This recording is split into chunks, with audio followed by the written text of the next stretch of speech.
Shalom. Shalom. Macamnya lemah letih lesu ya.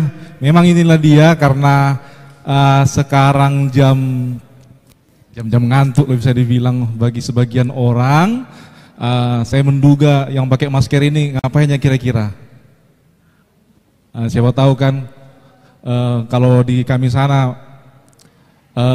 ketika pakai masker menutupi biar nanti kalau pas lagi ngantuk-ngantuk atau keluar air liur karena saking ngantuknya, biar nggak nampak ya. Belum nggak kayak gitu kan? Oke. Jadi teman-teman remaja, pra remaja, naposo belum sekalian, baik yang zaman now maupun zaman old kayak kami ini, maupun zaman wow ke depannya, sebelum sampai ke belawan tepi laut, alangkah baiknya singgahlah dulu ke padang bulan. Sebelum sampai ke percakapan berikut, alangkah baiknya kita terlebih dahulu berkenalan. Nama saya Pendeta Hendra Gunawan Simatupang. Pendeta Hendra Gunawan Simatupang. Moladong manukun Simatupang ahami, Simatupang na iya sido hami, Simatupang Siburian. Jadi status masih lajang 8 tahun lalu. Sekarang enggak lagi. Apa boleh buatlah. Saya pikirnya enak nikah itu ternyata enak kan pun. Didapol-dapol, ditaruh tes manis, kopi dan lain sebagainya, apa enggak enak kan? Jadi telah dikaruniakan Tuhan bagi saya, bagi kami, satu anak laki-laki dan satu anak perempuan. Istri saya Pendeta Imelda Borubakara, sama-sama pendeta kami. Dang tumagon tuhala anggodong dohita, itu pikiran kami waktu itu. Jadi sekarang ini saya sedang menempuh pendidikan, karena kurang pintar itu saya, makanya disuruh bersekolah lagi studi lanjut lah sekarang di STFT Jakarta, di Jalan Proklamasi. Itulah dulu kalau asal saya atau kami datang dari HKBP Kutajaya, masuk daerah Pasar Kemis lah itu. Memang beberapa orang ketika dibilang Kutajaya nggak begitu kenal, tapi Pasar Kemis di daerah Tangerang sana. Itulah dulu perkenalan singkat dari saya. Sekali lagi saya mengucapkan Shalom bagi kita semua. Nah kawan-kawan sekalian, saat ini kita sampai pada materi etika Kristen di era digital, katakan. Jadi mengenai ini ada satu prinsip sebagai petunjuk bagi kita untuk memahami sekaligus untuk menjalani sikap-sikap yang baik, yakni glowing or growing. Glowing or growing. Glowing or growing. Jadi memang glowing or growing ini halaman pertama ya.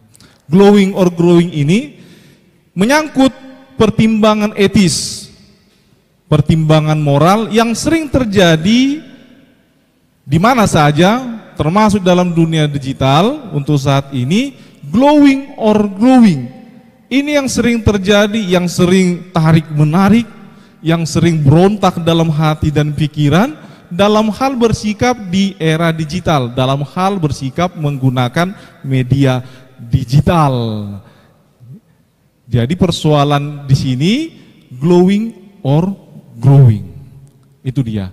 Jadi kalau misalnya dulu ada dari kalian ketika mau pergi ke sekolah, kalian misalnya memakai sepeda motor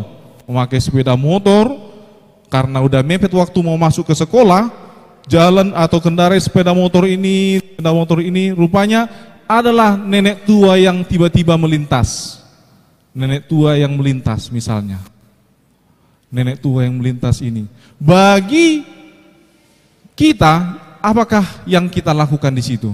Siapa dari kita yang misalkan dalam hal ini lanjut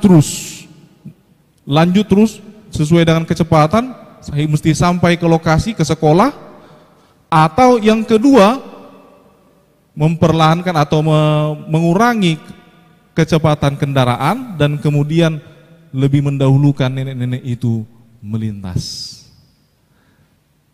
Yang bilang yang pertama siapa? Yang tetap melaju. Nengok sikon lah itu, kena ya enggak, kena ya apa boleh buat, tahankan, enggak kena ya syukur. Siapa yang bilang yang pertama? Siapa bilang yang kedua? Enggak, sebagian ada yang enggak pertama, enggak kedua. Nyambung ya kita ini atau enggak? Yang pertama, yang bilang yang pertama siapa? Yang bilang yang kedua? Oh ya, lebih baik. Yang bingung-bingung ya udahlah, apa boleh baut lah. Jadi ini dia pertimbangan-pertimbangan etis atau persoalan etika. Sebenarnya ini kan jalanku. Anda nenek tua gak berjalan di zebra cross, tidak berjalan pada tempatnya. Aku berjalan pada jalurku sesuai dengan kecepatan, aturan yang ada, pakai helm dan lain sebagainya, menghidupkan lampu dan lain sebagainya, lengkap semua. Secara aturan hukum, aku yang berhak di sini jalan ini. Tapi ada nenek melintas.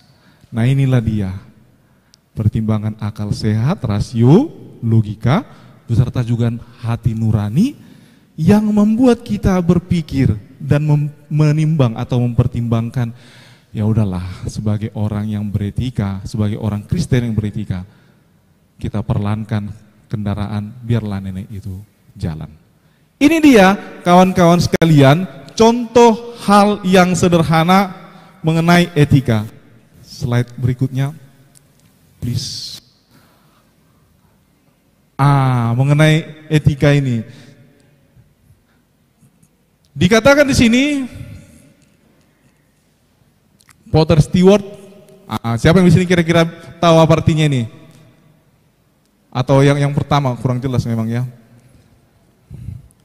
Kalau yang pertama dikatakan bahwa dari Albert Camus bahwa etika itu seseorang yang di dunia ini ketika tidak memiliki etika, dia sama seperti manusia atau binatang buas yang dilepaskan ke dunia ini. Binatang buas.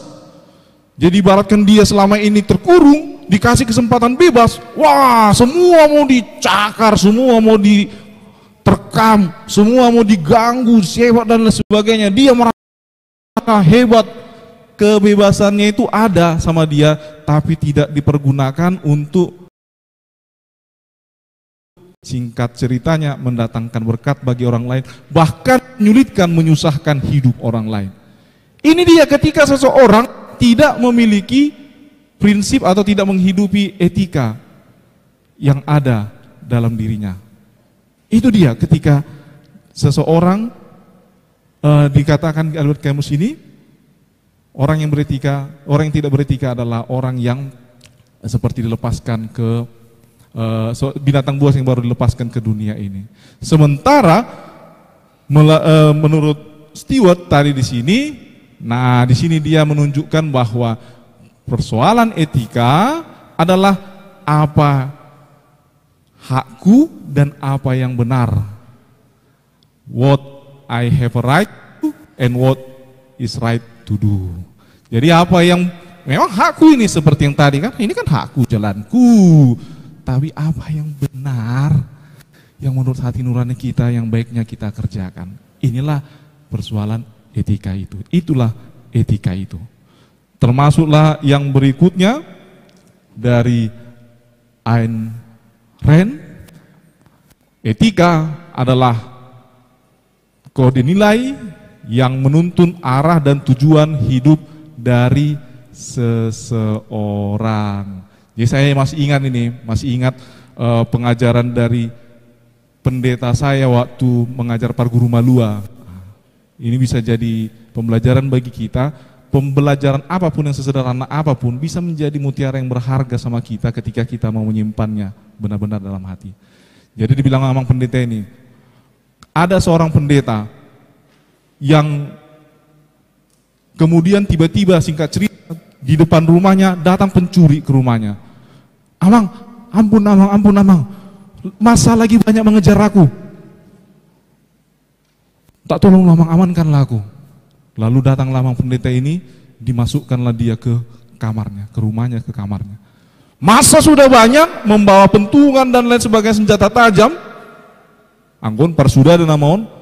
Lalu datang ke rumah amang pendeta ini. Amang, ada pencuri masuk ke rumah amang. Kalau misalnya kalian pendeta, Apa jawaban kalian? Coba dulu. Lapor ke warga. Amang, ada pencuri di sini, Amang? Ya atau tidak jawabanmu? Tidak. Kenapa?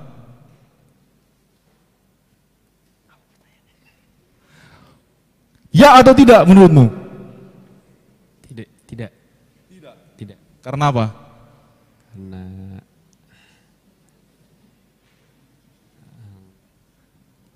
Ya atau tidak menurutmu? nggak tahu, Mang. Nggak tahu, bingung ya. Belum pernah jadi pendeta, Mang, gitu kah? Nah. Siapa lagi di sini? Yang senior lalu, siapa sini kira-kira yang senior? Oh ya. Ya atau tidak menurutmu? Tidak. Siapa lagi? Oke, itulah dulu. Ada yang mau kasih jawaban ya atau tidak? Nah, jadi itu ternyata pendeta itu mengatakan apa yang dikatakan? Tentu ada gejolak dalam hatinya. Ketika saya mengatakan tidak, saya akan dicap pembohong dan tidak bisa dipercaya lagi. Sulit untuk dipercaya. Kalau sempat kukatakan tidak, mau kayak mana pun namanya kebohongan pasti ketahuan. Mau kayak mana pun namanya kejahatan atau kebusukan pasti tercium.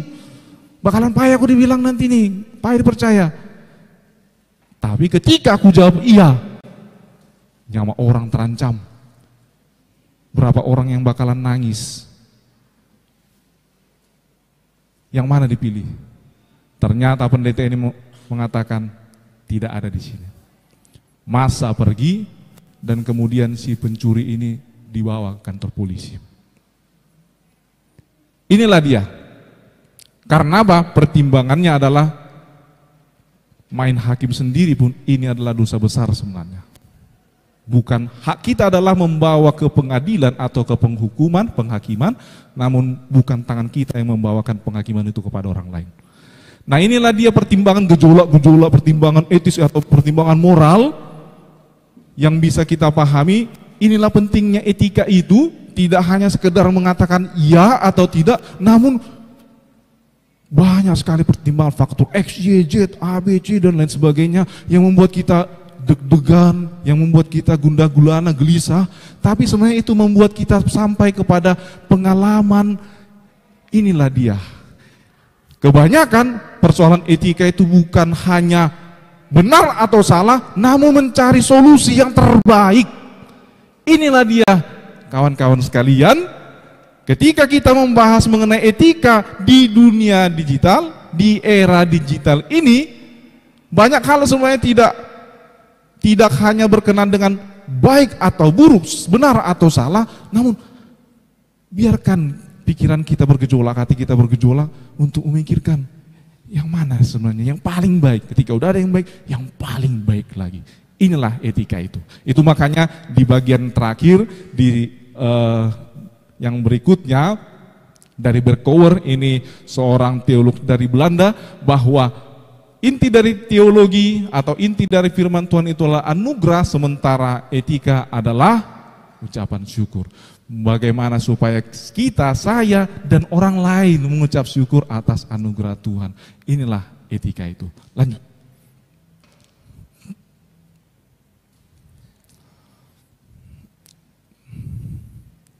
Next, ya. Era digital, kita sama-sama mengerti sebenarnya ini, udah sama-sama paham sebenarnya. Era digital ini bisa dikatakan atau bisa saya simpulkan atau teorikan, bisa hipotesikan sebagai revolusi industri kuadrat. Jadi waktu revolusi industri di Inggris, ini manusia, tenaga manusia sudah makin digantikan dengan tenaga mesin. Dan pemikiran-pemikiran absolut sudah mulai dikritik. Sehingga zaman dulu, zaman sangat-sangat dahulu, yang namanya kalau dibilang perkataan dari Alkitab, apapun katanya, oke Doro. Kalau udah dikatakan paus, oke. Mau kayak manapun perdebatan, kalau udah paus menetapkan, oke. Namun sekarang ini, Itulah dia yang namanya revolusi industri. Berikut juga revolusi industri kuadrat di sini sudah digantikan dengan yang namanya program kecepatan informasi dan banyak dan lain hal, dan termasuk juga apa yang absolut sudah mulai dikritik, sudah mulai terbuka dan lain sebagainya, termasuk yang namanya pertukaran informasi sangat masif, bahkan terkadang sulit dikendalikan. Inilah dia. Kalau sebelumnya media sosial baik itu Facebook, Twitter, Instagram dan sebagainya itu jadi primadona, sekarang ini sudah dikatakan tadi kecerdasan buatan atau AI, artificial intelligence. Wah, ini lagi sangat ngetren dibahas, yang mana banyak sekali tugas yang bisa dikerjakan, membuat program apapun, website apapun, tuntunan apapun, bahkan beberapa pekerjaan sudah mulai takut bakalan tersingkir ketika tidak bisa menyesuaikan diri atau melampaui kemampuan dari AI ini. Banyak sekali pekerjaan yang bakalan was-was sebenarnya kalau udah mengerti kemampuan dari AI ini. Makin gak terpakai yang namanya tenaga pikiran manusia. Nah, digital mindset ya postmodernisme, dekonstruktivisme, yang mana ada sesuatu yang pemahaman yang mewah, pengajaran bahkan dogma gereja yang mewah. Apa nggak bisa dipandang dari sudut ini? Apa nggak bisa dipandang dari sudut ini? Inilah khas dari postmodernisme itu. Termasuk yang eksploratif, instan dan fleksibel. Siapa di sini yang masih kenal dengan Franco? Masih kenal yang kalian Franco? Oh, kenal? Bagus. Di mana kenalnya? Masih menggunakan Franco untuk ngirim surat sama cewekmu atau haletmu? Hah? Jadi zaman saya lah dulu waktu itu ngirim surat ke Tulang di Papua, nyampe bulan April, dikirim sebenarnya dari Papua sana bulan 1. 3 bulan nyampe surat itu, termasuk saya balas surat itu bulan 4, bulan 7 baru nyampe di sana. Inilah dulu zaman yang membutuhkan proses, yang membutuhkan kesabaran. Tapi kalau yang namanya dunia digital, mana laku lagi gitu? Nggak laku, mesti cepat. Bahkan alon-alon, kelakon katanya kan, siapa cepat, lambat asal selamat, itu udah mulai ditinggalkan orang. Tapi siapa yang cepat, dia yang dapat. Zaman now lah itu, zaman digital. Ini yang perlu kita perhatikan, ini sebenarnya peluang, kalau kita bisa menempatkannya. Nah problemnya, mungkin sama-sama kita pahami nih, yang namanya era digital ini menjauhkan yang dekat dan sayangnya mendekatkan yang jauh. Adakah kita mengalami hal sedemikian? Ketika di rumah, udah nggak jumpa mulai dari pagi sampai sore, rupanya malamnya masing-masing abangnya megang handphone, adiknya megang laptop, orang tuanya juga megang handphone, masing-masing sibuk dengan gadgetnya sendiri. Adakah yang mengalami seperti itu? Ya, inilah yang perlu kita waspadai bersama. Inilah problem yang perlu dihadapi bersama. Termasuk juga ini digital migrant dan digital native.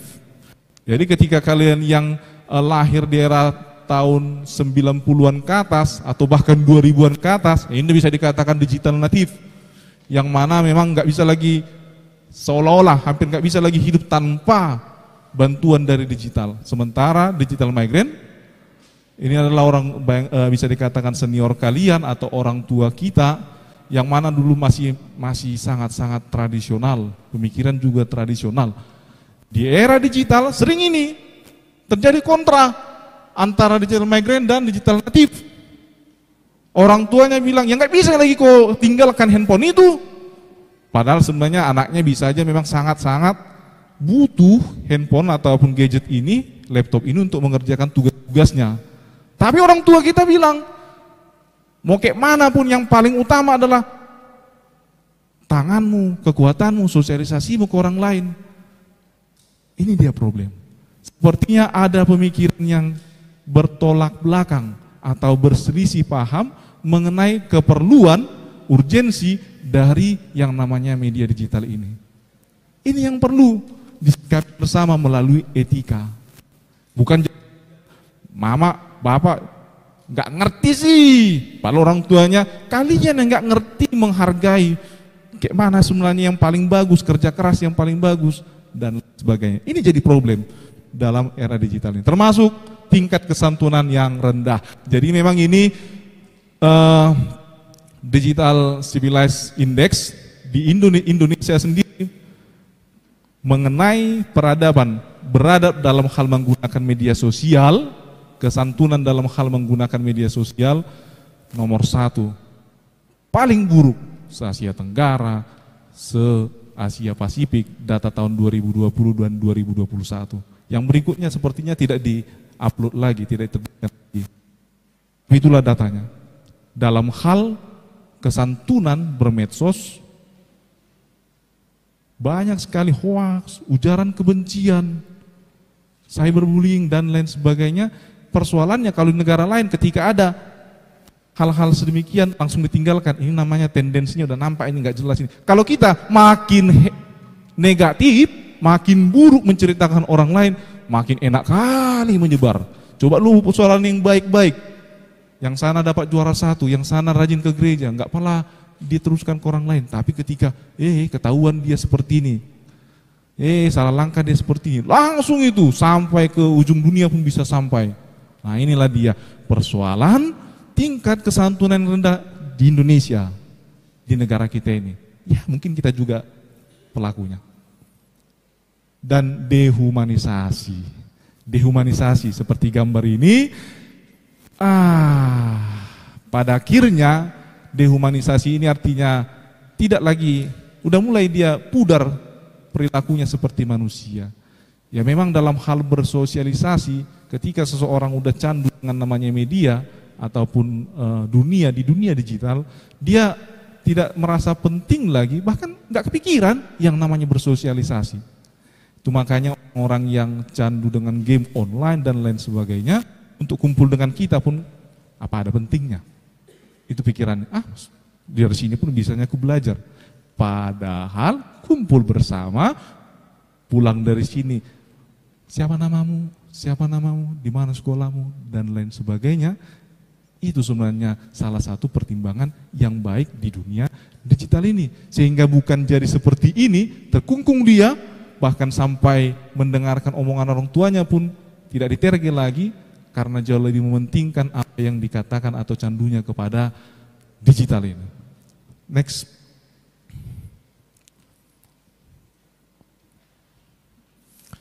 Dari digital ini akses tanpa batas. Nah, kita bisa membaca di sini, mungkin ini terlampau kecil kali ya. Game bermuatan kekerasan picu kasus bully-membuli. Ini dari KPAI, bagian anak. Termasuk Dewan Pendidikan Batam prihatin kenakalan remaja. Apa ini? Bolos dan nonton film dewasa katanya. Ada yang mau membuat pengakuan di sini siapa yang rajin nonton film dewasa? Dia di bilut pengakuan dosa aja lah kira-kira. Lalu kecanduan judi online. Remaja di Surabaya nekat begal dan melukai korbannya. Pendidikan anak,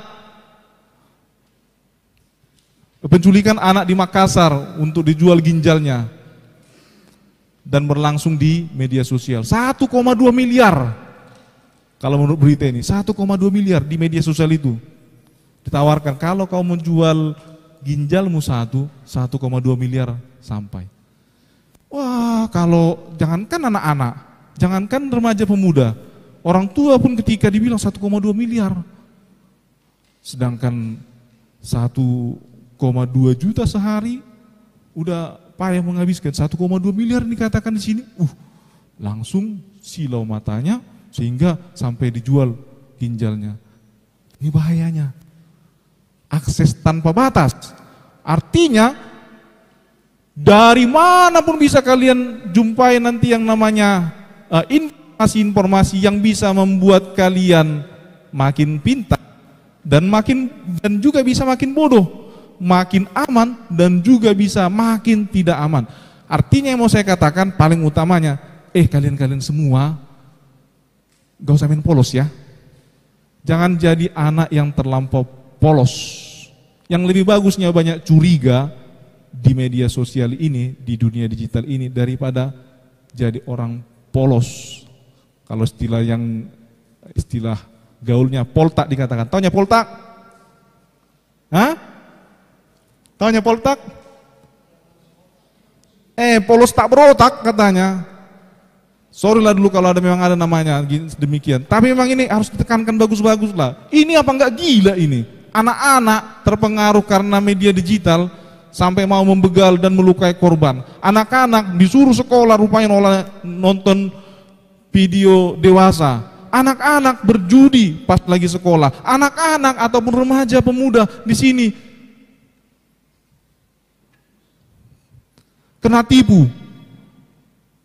Amit-amit atau maaf-maaf jadi melakukan hal-hal yang tidak senonoh oleh karena terpengaruh media digital. Sama-sama kita saling menjaga. Ini dia sulitnya. Sekarang media digital ini baik atau tidak sih sebenarnya? Ketika sudah makin banyak sekarang yang tidak bagus, media digital ini baik atau tidak menurut kita? Coba lu kasih pendapat dulu. Sebenarnya tergantung orang makainya sih. Kalau misalnya dia bisa ngatur waktunya, nggak terlalu sering, bisa jadi berfungsi, bermanfaat bagi kehidupan. Iya. Tergantung orangnya katanya, bagaimana memanfaatkannya. Ada yang mau ngasih pendapat yang lain? Harus datang ini ke belakang ini, jangan sempat ngantuk ini, itu pikiran saya. Baik atau tidak ini kira-kira? Tergantung orangnya. Kalau orangnya baik bisa jadi baik. Orangnya, kalau memang orangnya baik, dia pasti baik katanya. Mau ngasih pendapat?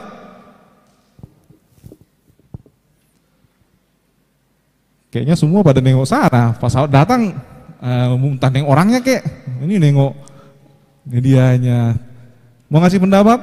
Baik atau tidak kira-kira media digital atau di dunia digital ini?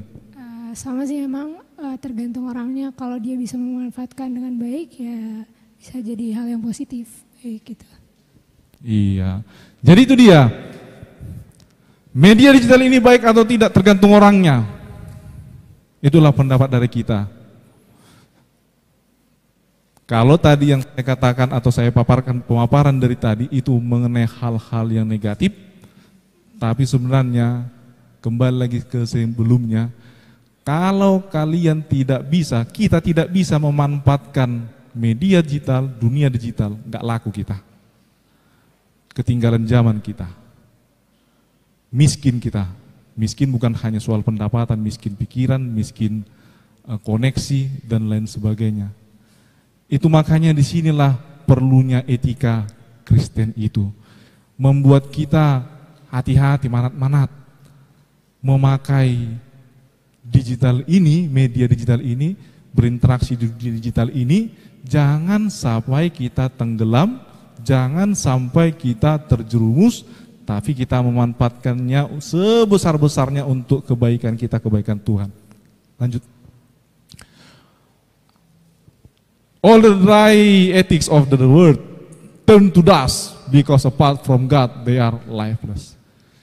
Ini yang membedakan etika umum dengan etika Kristen.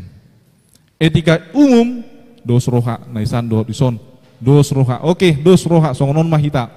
Udah sepakat kita, inilah ketetapan kita, kata suatu komunitas, kata Punguan Marga, kata orang-orang jemaat gereja sini atau pemuda gereja sini, kata Indonesia. Tapi belum tentu cocok dengan yang lain. Dan menurut Mahatma Gandhi sebenarnya itu lifeless. Atau sebenarnya etika itu tidak hidup, tidak langsung berkenan dengan kehidupan, tidak membuat orang menjadi semakin hidup sebenarnya. Ketika etika itu hanya sebatas etika umum, itulah pentingnya istimewanya namanya etika Kristen itu yang didasarkan dengan Alkitab itu membuat kita mengerti makna kehidupan karena Tuhan itu yang adalah sumber kehidupan. Matius 22 ayat 17 sampai 21. Siapa lagi kira-kira yang membaca ini ya? Ada rencanamu? membaca itu?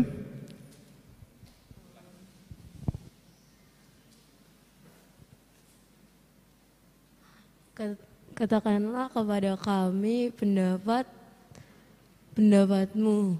Apakah diperbolehkan membayar pajak kepada kepada kasir atau tidak? Jawab mereka, gambar dan tulisan Kaisar. Lalu kata Yesus kepada mereka, berikanlah kepada Kaisar apa yang wajib kamu berikan kepada Kaisar, dan kepada Allah apa yang wajib kamu katakan kepada Allah. Kedengaran sama di belakang sana? Iya, jelasnya kan? Katakanlah kepada kami pendapatmu, apakah diperbolehkan membayar pajak kepada Kaisar atau tidak? Jawab mereka, gambar dan tulisan Kaisar. Lalu kata Yesus kepada mereka, berikanlah kepada Kaisar apa yang wajib kamu berikan kepada Kaisar, dan kepada Allah apa yang wajib kamu berikan kepada Allah. Jadi secara umum etika Kristen dibangun atas ayat Alkitab yang sangat sering diistimewakan, sangat sering diumumkan, bahwa Tuhan menciptakan kita seturut dengan gambar Allah, imago Dei, dalam Kejadian 1. Namun ini, dari sini di media digital ini, mari kita sama-sama memperhatikan dari ayat ini, ada suatu etika Kristen pembelajaran yang bisa kita petik bersama di saat Yesus diperhadapkan pada pertanyaan, suatu dilema. Katakanlah kepada kami pendapatmu, apakah diperbolehkan membayar pajak kepada Kaisar atau tidak? Glowing. Baik orang-orang yang menanyakan itu, mereka ingin menekankan glowing mereka. Termasuk juga pencobaan yang ditawarkan kepada Yesus hendak menunjukkan glowing itu sendiri. Diseret untuk menunjukkan, tapi teringatnya dulu, apa arti glowing? Tahunya kan teh? Glowing, bersinar. Iya, bersinar. Jadi kan kalau zaman now kan makin sering itu yang dipikirkan bagaimana, makanya sampai mau operasi plastik, makeupnya, aksesorisnya, wah kalau bisa ibu-ibu misalnya pakai sasak sampai menjulang setinggi sasak pencakar langit kan misalnya. Paling penting soal penampilan, bagaimana supaya glowing. Persoalannya bukan hanya soal penampilan aja, tapi glowing ini juga masuk ke hasrat. Kalau bisa jangan ada sainganku. Kalau bisa akulah yang lebih favorit, disenangi, paling diinginkan, paling didengarkan.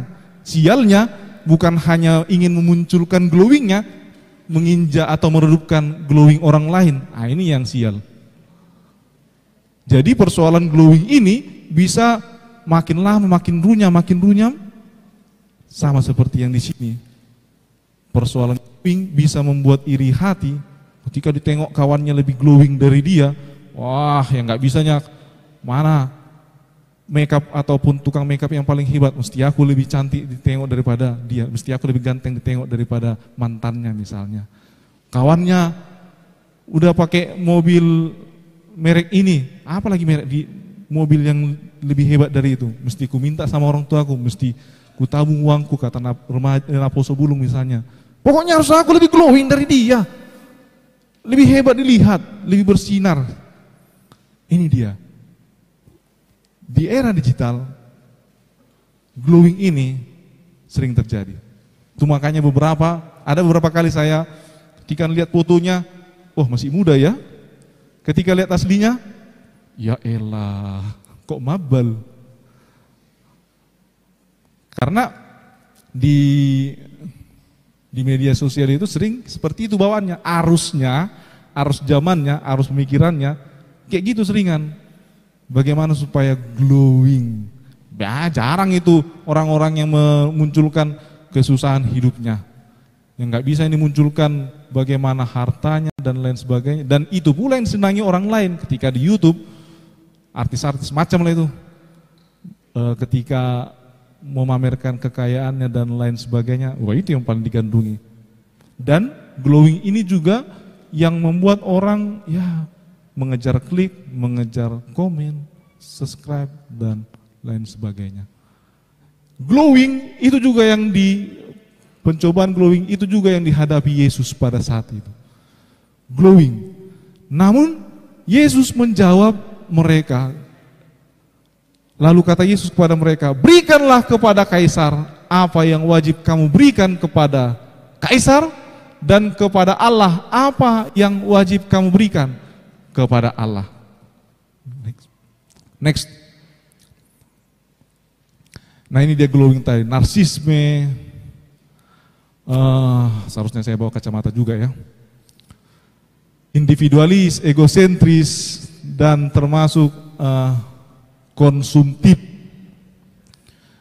Inilah dia ciri-ciri atau karakteristik dari yang glowing ini, narsis. Ya mungkin kita gak usah sebut orang, sebut aja diri sendiri, atau mungkin ya lebih baiknya kalau kita Yasdosiani misalnya gitu, ya kita jagalah, gak usah pala seperti itu. Ada dari kita yang mau melakukan seperti ini, narsisme. Ya mau gitu kan? Kalau yang masih taraf-taraf ringan, narsisme ini ya paling fotoan selfie dan lain sebagainya. Individualis, wah ini payah nih. Kalau sempat diganggu urusannya, urusan pribadinya, privasinya, kalau ini bisa berontak. Inilah khas individualis ini. Termasuk juga ini egosentris dan konsumtif. Enggak. Ketika yang lama, udah ada yang baru yang dipakai orang, ganti dan lain sebagainya. Konsumtif, dia jadi boros orangnya. Hal ini menimbulkan ujaran kebencian, hoax, sexting. Taunya sexting teh? Ada yang tahu arti sexting?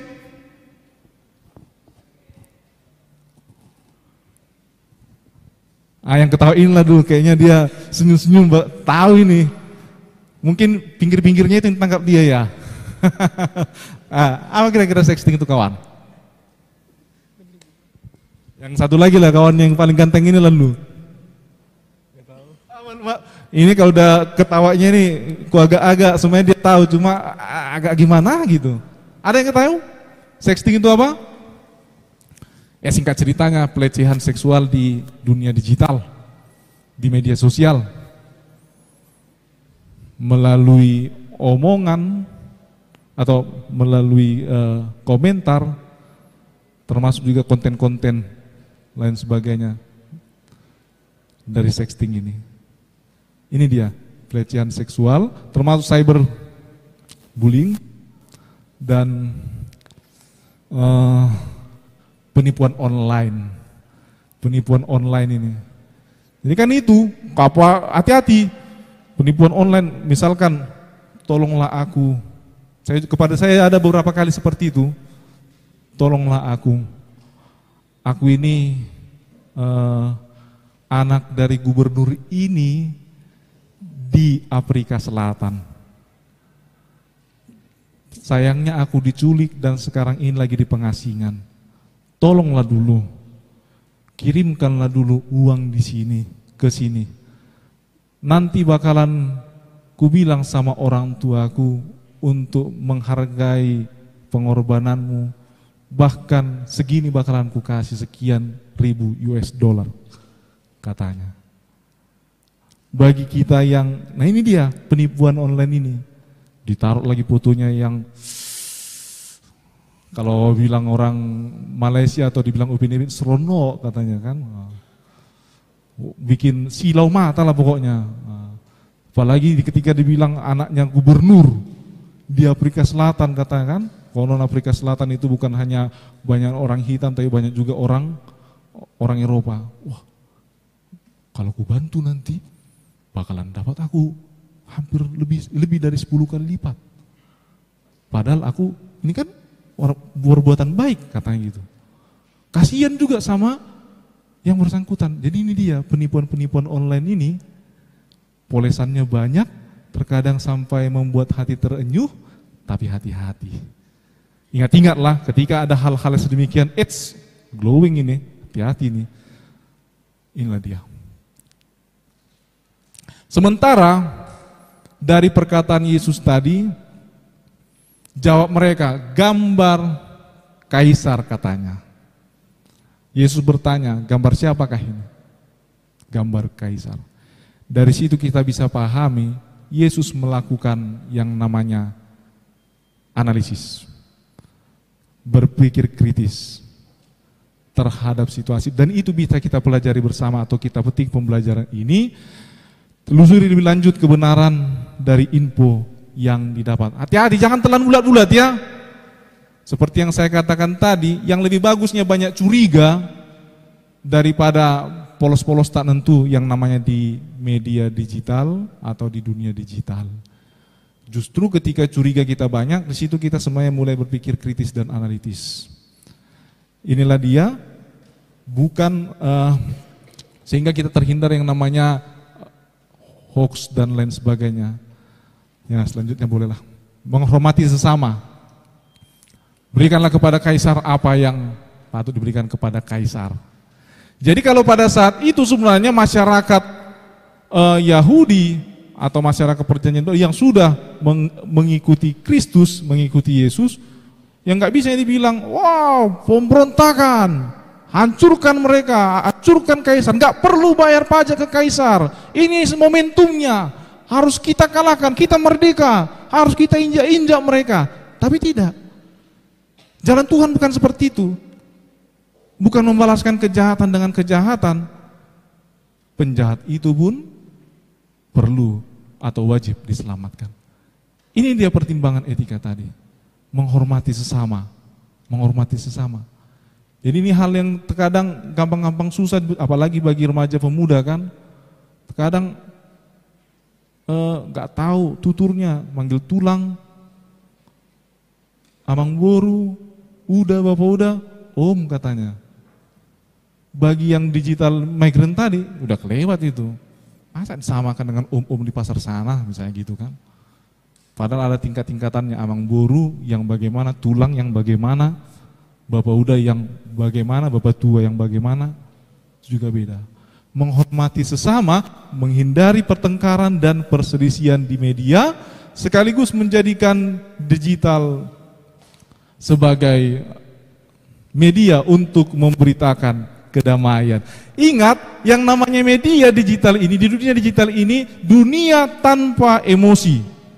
Komentar-komentar Anda, komentar-komentar orang lain, komentar tanpa emosi, sekalipun ada emoticon. Sekalipun ada emoticon. Ya, aku nggak apa-apa, aku oke-oke aja dengan hal sedemikian. Baru ada emoticon senyum, ada macam Roh Kudus, ada lingkaran di atas kepala gitu. Padahal belum tentu tampilan di komen itu Roh Kudus, bisanya dalam hati roh halus. Udah berapi-api semuanya dendamnya. Gak bisa kita tentukan. Sedangkan tatap muka pun dalamnya laut bisa dijangkau, bisa diduga, dalamnya hati siapa yang tahu. Apalagi lah di dunia digital, di media sosial, ini sangat-sangat tanpa emosi. Artinya gini, masing-masing dari kita perlu memahami, perlu saling menghormati, bahwa di dalam membuat komentar perlu hati-hati. Dalam memahami komentar orang lain juga perlu tenang. Jangan sekali baca dan langsung, apanya maksudmu? Padahal ketika dipikir-pikirkan, oh bukan gitu rupanya maksudnya. Kalau hal ini memang jauh lebih penting, jauh lebih bagus yang namanya perjumpaan di dunia nyata daripada dunia digital. Ini dia, menghormati sesama ini sebenarnya bahkan bisa dikatakan harus 2 kali lebih dari yang namanya perjumpaan digital. Perjumpaan di dunia nyata harus lebih 2 kali sebenarnya. Jadi banyak hal yang sebenarnya yang membuat kita rentan untuk bertengkar, berselisih ketika komen-komen ini ataupun di media sosial ini tanpa emosi. Enggak, kita tahu sebenarnya maksudnya ini bisa ambigu dan lain sebagainya.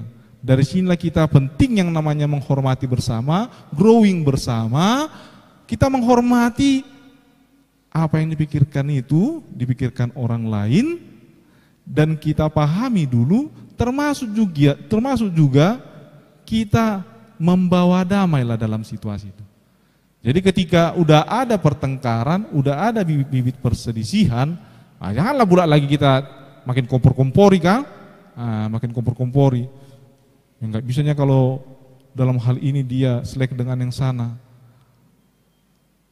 Itulah dia kawan-kawan sekalian.